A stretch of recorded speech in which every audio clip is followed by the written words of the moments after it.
"Like hell she is," Serena announced as she pulled her bow and pointed it at the man's direction. But he was already gone. Serena quickly surveyed her surroundings. It was too late, however. The man was standing behind her and kicked Serena so hard she slammed into a tree, causing it to break. Gloede yelled for Serena, but got no answer in return. Then the man's large shadow was over Gloede as he told her that she was going to have to come with him.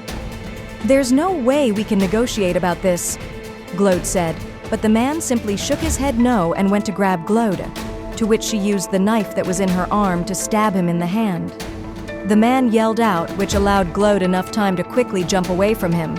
She pulled her bow from her back and an arrow from her quiver. "A werewolf, huh?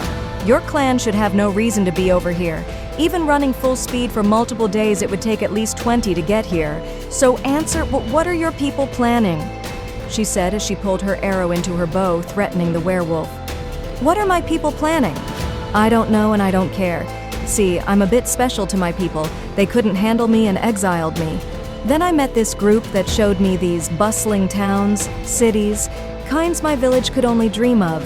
And money I could only dream of. There's people who will spend a lot for something as rare as you. So this is my chance to double dip. I'll lend you to them to do with you what they want. After they're done ravaging you, then I'll sell whatever's left of you back to your village. After all, at the end of the day, I'm a good guy. So I'll let you die in your parents' arms." The man lunged at Gloede, who released her arrow. It didn't have the same power behind it because of the wound on her arm, making it easy for the werewolf to dodge. He went to grab Gloede, but she dodged and began her dance with the wind. When suddenly she was punched out of the air by the werewolf, slamming into a tree. Gloede sat in shock. "Surprised," the werewolf said as he laughed. "I dealt with you dancers before. You're hard as hell to hit. That's why that knife I hit you with had a little something on it. Not enough to paralyze you, but enough to make you feel sluggish. Your prancing around won't work for you this time. Oh, and don't worry about me. The amount on there isn't enough to affect someone from my clan. Now, why don't you give up and accept your fate? Maybe my client will be gentle with you. There'll be enjoyment for both." As the werewolf walked over to Gloede, an arrow pierced the air, scratching him in the face. He felt his face and there was a little bit of blood. He looked around the forest but didn't see anything. Suddenly, more arrows began coming at him from all directions. The werewolf began dodging and smacking the arrows out of the air. "I forgot that there was a rat here as well. Hiding in the dark and firing arrows is no fun. Stop being a coward and come out." The man began to sniff the air. "You're bleeding, I can smell it, and I can smell you." He suddenly looked behind him and jumped backwards onto a tree, using it to jump straight at a dark spot in the forest where Serena was hiding. A crash was heard, followed by breaking trees and a scream from Serena. Gloede yelled out for him to stop, when suddenly the werewolf came out of the forest holding a defeated Serena by the arm. Her body seemed lifeless as she dangled in the air. "Now that I think about it, you're a looker too." He licked his lips. "Man, I am going to be swimming in money. I can't touch her, but you, well, one test run can't drop the price too much.